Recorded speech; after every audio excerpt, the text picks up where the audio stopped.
बिस्मिल्लाहिर्रहमानिर्रहीम, अस्सलाम वालेकुम। मैं हूं मोहम्मद उसामा गाजी और आप देख रहे हैं अब पता चला।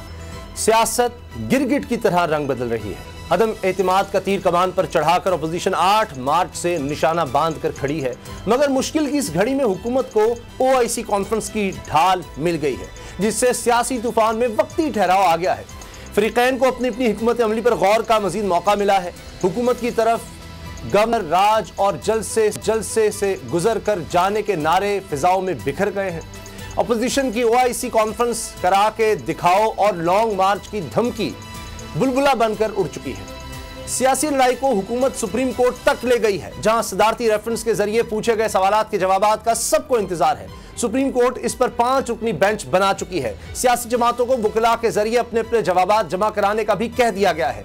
देखिए आइन के आर्टिकल 63A की तशरीह का ऊंट किस करवट बैठता है, किसे राहत मिलती है और किस पर मुसीबत के पहाड़ टूटते हैं। हुकूमत बागी खिलाड़ियों को मनाने के हर मुमकिन जतन कर रही है। जहांगीर तरीन ग्रुप को भी काबू में करने के लिए कोशा है, तो दूसरी तरफ अपोजिशन एक बार फिर हुकूमती इत्तेहादियों के दरवाजे खटखटाने लगी है। मौलाना फजलुर रहमान का मिशन कराची इसी सिलसिले की कड़ी करार दिया जा रहा है। मौलाना के बाद आसिफ जरदारी ने भी MQM से टेलीफोनिक राबता करके यकीन दहानी करा दी है। फिर भी मुत्तहिदा अभी खुलकर सामने नहीं आ रही, लेकिन जुमानी बयानात से बगावत और उकताहट के इशारे बराबर दिए जा रहे हैं। अपोजिशन के इत्तेहादियों से दोबारा राब्तों पर यह सवाल भी उठ रहे हैं कि क्या बागी खिलाड़ी हाथ से फिसल गए या फिर अपोजिशन हुकूमत का पक्का बंदोबस्त करना चाहती है, इसीलिए हर हरबा आजमाना चाहती है। इन्हीं हालात में हुकूमत और OIC वज़राए खारजा इजलास की मेज़बानी हुकूमत कर रही है। 3 महीने में दूसरी बार OIC के इस्लामाबाद में इजलास को पाकिस्तान की बड़ी सिफारती कामयाबी करार दिया जा रहा है। आज का इजलास इस हवाले से भी अहम है कि इसमें पहली बार चीन के वज़ीर खारजा ने भी शिरकत की। वज़ीर आज़म इमरान खान ने अपने खिताब में जहां इस्लामोफोबिया के खिलाफ अक़वाम मुत्तहिदा की करारदाद का चर्चा किया, वहीं कश्मीर और फ़लस्तीन के मामले पर OIC की नाकामी का भी जिक्र किया।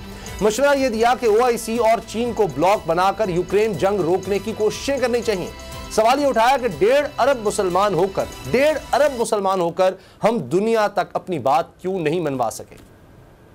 क्या आज के इजलास के बाद यह तवक्को की जा सकती है कि OIC तंजीम मुस्लिम ममालिक को दरपेश मसाइल पर एक मौक़िफ़ अपनाएगी? मज़म्मती बयानात से आगे बढ़ने की कोई उम्मीद है?